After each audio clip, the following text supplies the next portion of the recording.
tasku bengi bawa yuk. Ambil di tasku. Nah, iki masih sing iki sing anu.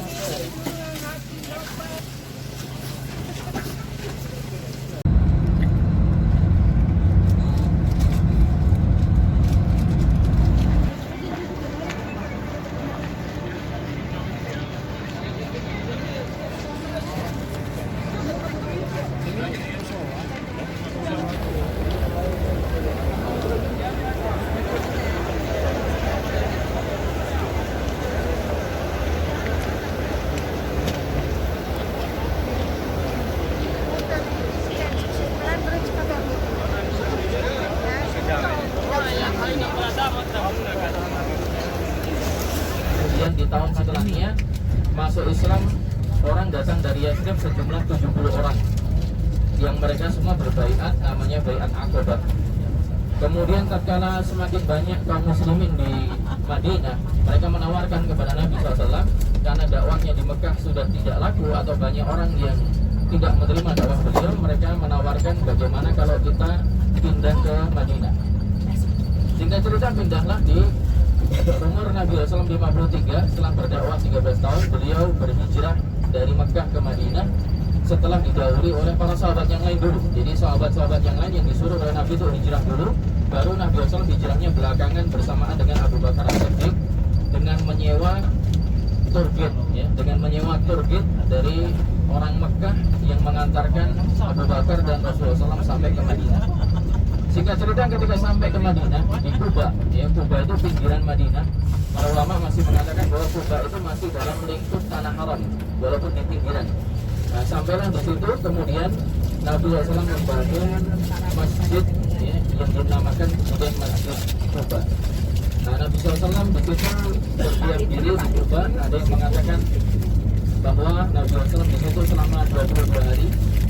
Dalam riwayat yang lain dikatakan 18 hari.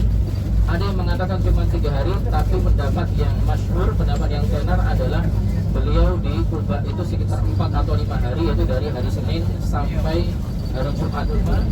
Kemudian setelahnya ke Uhud, ya. Jadi kita usahakan nanti sebelum dulu Ustaz, ya, sudah sampai hotel lagi. Insyaallah. Ya, kita usahakan nanti sebelum zuhur sudah sampai hotel lagi, sehingga nanti sholat zuhur kita usahakan bisa sholat di Masjidin Nabawi. Oke, mungkin begitu ya Bapak sekalian. Nanti kita lanjutkan ketika sudah sampai tempat tujuan. Barakallahu fikum. Semoga Allah senantiasa berikan taufik kepada kita semua, berikan kemudahan. Assalamualaikum warahmatullahi wabarakatuh. Waalaikumsalam. Umrah adalah rangkaian amalan plus ucapan. Maka harus didasari dengan tuntunannya terlebih dahulu. Oke, sudah saya share itu juga kemarin yang dibahas di Nur Ramadan tentang atau terkait tata cara pelaksanaan umroh. Di itu ada 2, di slide pertama atau halaman pertama terkait rukun haji dan umroh. Kalau umroh rukunnya tersusun hanya 3 saja, ya, hanya ihram, kemudian tawaf, kemudian sa'i. Adapun tahallul itu adalah kewajiban, yang mana kalau sampai tidak dikerjakan umrahnya tetap sah, cuma nanti ada konsekuensinya, harus bayar dia atau nyembelih fidyah itu. Tapi ya, kondisi Mekah ramai itu kondisi darurat, itu dimaafkan, ya, kondisi darurat dimaafkan. Adapun menurut pendapat yang lain, yang dimaksudkan membatalkan wudhu sebenarnya bukan sekedar senggolan kulit saja, tapi maksudnya adalah, mohon maaf ya, hubungan badan, senggama maksudnya yang sampai membatalkan wudhu. Fatwanya Abdullah bin Abbas mengatakan maksudnya aula mastumun nisa dalam surat Al-Maidah itu maksudnya adalah senggolan yang plus, maksudnya adalah berhubungan badan. Walaupun tidak kita pungkiri, sebagian ulama berpendapat senggolannya itu dikatakan senggolan makna secara mutlak. Nah, tapi taruhlah itu senggolan secara mutlak itu dimaknai membatalkan wudhu, tapi di Mekah itu ada toleransi, ada pemaafan, ada toharoh. Syaratnya tidak ada toharoh. Yang syarat toharoh ketika pas tawaf. Tawaf pun juga nanti ketika batal, ya, batal ini ulama juga khilaf, tapi insya Allah yang lebih memudahkan adalah ketika batal wudhu lagi, insya Allah tinggal melanjutin tadi dapatnya berapa. Kita misalnya kan terus tawaf kan tadi sih sudah biasa di misalnya setengah jam. Tidak apa-apa. Enggak apa-apa. Boleh istirahat dulu. Ternyata kalau duluan. Ya? Nggak ada batasan waktu, misalnya kalau dilakukan dalam satu Enggak ada. 24 jam. Sepeda yang saya tahu udah ada. Nyicil. Iya, tapi selagi antum belum menyelesaikan, antum masih muhrim. Masih muhrim. Bahkan sampai setahun misalnya. Sampai setahun belum sa'i, berarti antum statusnya masih muhrim. Berarti di rumah nggak boleh ketemu istri, nggak boleh ngapa-ngapain sampai antum sa'i.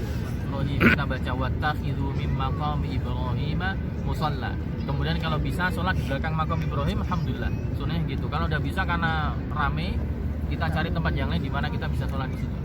Ya. Kalau untuk waktu-waktu mustajab ada yang khusus atau enggak sih? Prosesnya bro? Atau semuanya? Mustajab. Tanya tak untuk apa namanya hukumnya air mata ingus gimana Tidak kan apa-apa. pasti kita nangis Tidak apa-apa. apa Nggak boleh najis bawa itu. tisu Boleh bawa tisu boleh. boleh Boleh. tapi nggak boleh gini Boleh. Gini juga nggak apa-apa, cuman konsekuensinya pakai kotor. Enggak, Di kotor kalau tapi dia ingus- nggak terhitung najis. Dia nggak najis. nggak terhitung najis Bukan najis, ingus bukan najis. Nggak apa-apa. Bukan pakaian. Tas boleh, oh ya itu tas Nat. Tas boleh. Tas boleh ya, tapi tasnya jangan yang gede. Ini kan besok boleh tebal. Ini slayer gue nanda itu loh. Semua putih semua masalahnya. Nah, memang ada yang haid gitu ya, ada yang haid gimana konsekuensinya? Memang pendapat mayoritas ulama adalah tetap harus kondisi suci. Otomatis kalau haid kan nggak suci, harus tunggu sampai selesai. Maka pertama kalau sampai dia haidnya dan tidak datang itu, alhamdulillah itu yang diharapkan.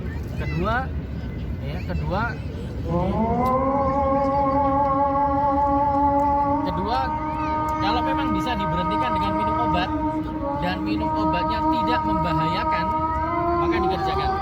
Karena ada itu obat penghenti haid, cuman itu harus konsultasi dokter. Ya.